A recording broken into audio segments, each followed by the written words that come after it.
is yes to move here, to open this and let consciousness in, but we also need a blank sheet of paper. A blank sheet of paper that says, okay, all preconceived ideas over here. All preconceived beliefs and perceptions of reality over here. Now, from this point, what goes on that sheet of paper in terms of my perception of reality comes from information, comes from innate knowing, does it feel right, and comes from it standing up on the basis of credible information and intuitive knowing. Now, some of these preconceived beliefs, they might be able to be put back. Maybe, I don't think many will. I don't think any will, really, but they can be. But they're not there on the sheet of paper dictating reality by reflex action.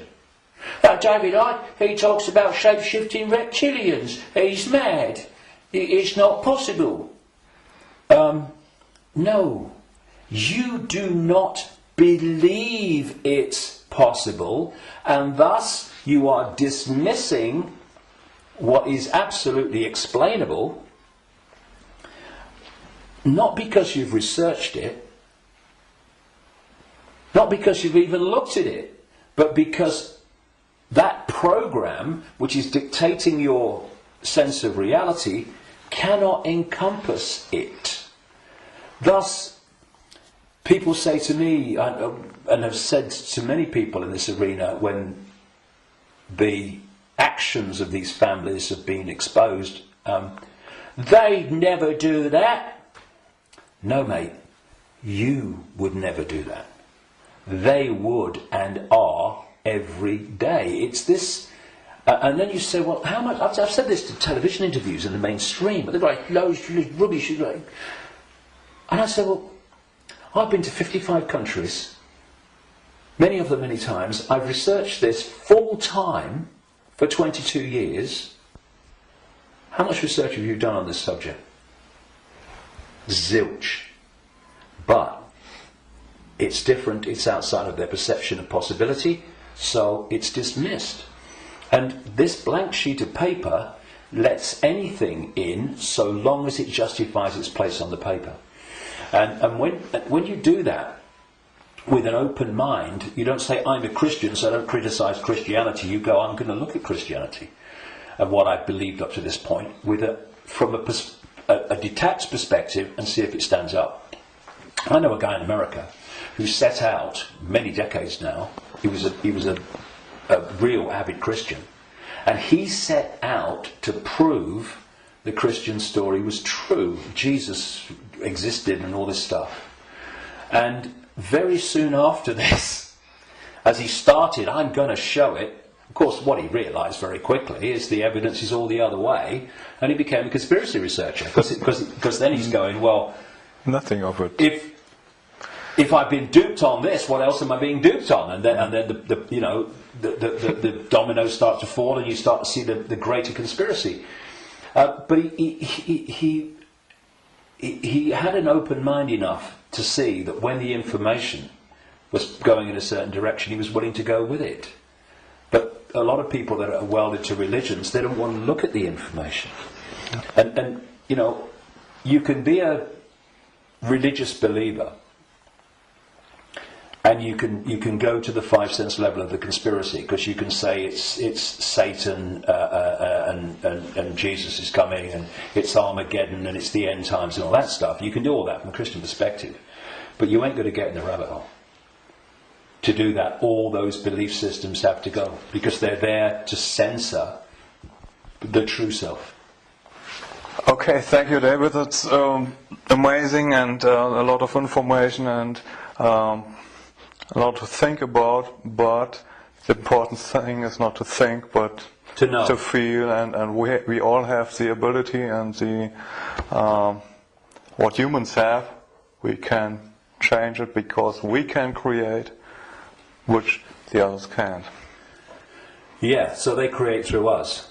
And the difference is, and the way to turn this around is to, instead of having our sense of reality manifest as our experienced reality by external forces manipulating our sense of reality, which becomes our experienced reality, we get rid of that influence, and our unique perception of reality becomes our unique experience of reality.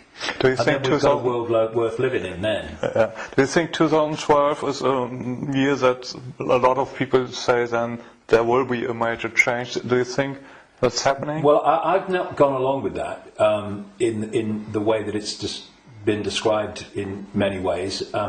I came across a theme almost immediately after my initial stirring awake in 1990, in the spring. And I went to a psychic because I felt this presence around me all the time, and I wanted to know what it was. I didn't tell her, but just so if she would pick it up, and bingo, lots of things happened. So, I was going to go out on a world stage and reveal great secrets, and there's a shadow across the world had to be lifted, I had to be told all that stuff. From that very earliest time, there was this theme that there was a vibrational change, which I would see now as a waveform information change, that was going to have many effects, but two major ones. One, it would awaken vast numbers of people eventually to another perception of self in the world and reality. The less closed-minded would be affected first, but eventually people at that time that were absolutely in the bubble, in the box, would be affected. Well, it's happening. Quite demonstrably, it's happening. And the other effect, major effect of this vibrational change, which way back in 1990 I gave the title The Truth Vibrations because of this, these changes that we was going to bring, was going to be that this vibrational change would bring to the surface all that had been hidden so people could see it. Well, you look about people waking up to another version of reality and self and the world in vast numbers in 1990. You look at all that's been hidden coming to the surface in 1990. What? Look at it in 2012. It's incredible. It's happening, right? But this truth vibrations that I was, as I called it, was going to be something that would get more and more powerful and more influential. And the significance, a greater significance for me of 2012 is that it's not 2011, but it's not 2013 either. However, I think that what we are seeing in 2012, and we'll see more of in 2013, 14, 15, is that we are now reaching a point in this where it's starting to be tangible in its impact. I'm seeing people now within the system, doctors, scientists, people like that, are starting to look and saying, it's all nonsense, isn't it, right? Now so we've reached a point in 2012 where this is becoming more and more tangible. And I think by the end of the year it will be more tangible, because this is an ongoing thing. And the focus on 2012 in a positive way about, this is going to be the Great Awakening. And I don't think it's going to be the Great Awakening in 1 year, but that focus on it, people are focusing on the fact of awakening, and that's bound to impact upon people opening their minds. The negative part about it, of course, is this stuff about the end of the world and all that stuff, which brings... Where does that take you? It takes you here. So I think that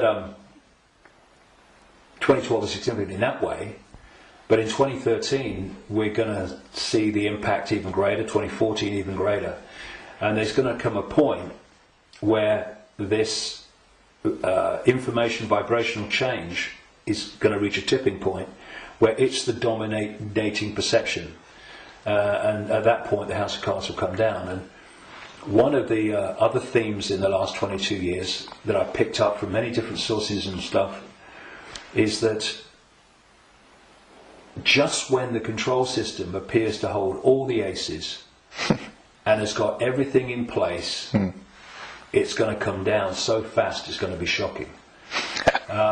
So for a little while longer, I mean, we're seeing it now, you know, President of the United States every day deciding who's going to be killed in a drone attack and all that stuff without any due process or anything like that. So we're moving, but at the same time, this awakening is moving as well. And, you know, the President and the control system and their agenda and their unfolding Orwellian state, although it's not called that, the facets of it as they unfold are all over the television news and they're in all the newspapers. So people can get the impression, understandably, that that's all going on. Oh my goodness me, look at this. What's not in the papers, what's not on the television, for obvious bloody reasons, is that this is this quiet, well, in terms of people like me, as loud as I can bloody be, awakening, but a quiet awakening with most people is gathering and it's growing. And it will eventually be like a tidal wave of change and bring an end to this bloody nonsense, because the power that is used to enslave and manipulate us is merely the power we give away every day. When we stop doing that, there's a very high, loud bang and the house of cards comes down. But so that's the revolution. The revolution is not stockpiling weapons and hurling abuse and all this stuff. The revolution is remembering who we really are and the power to dictate our own reality collectively and individually that memory brings. That's the revolution, remembering who we are. That's why I call this big event at Wembley, Remember Who You Are. It's the key to everything. If we don't remember who we truly are, infinite consciousness having an experience, nothing's going to change. And but we are, and so it is. It's changing. We can see it, and you're part of it, and we are part of it, and I thank you for what you do. Well, thanks. And anyone can be part of it. It's just a choice. Right. Thank you, David. Cheers, mate. Thank you. Thanks a lot.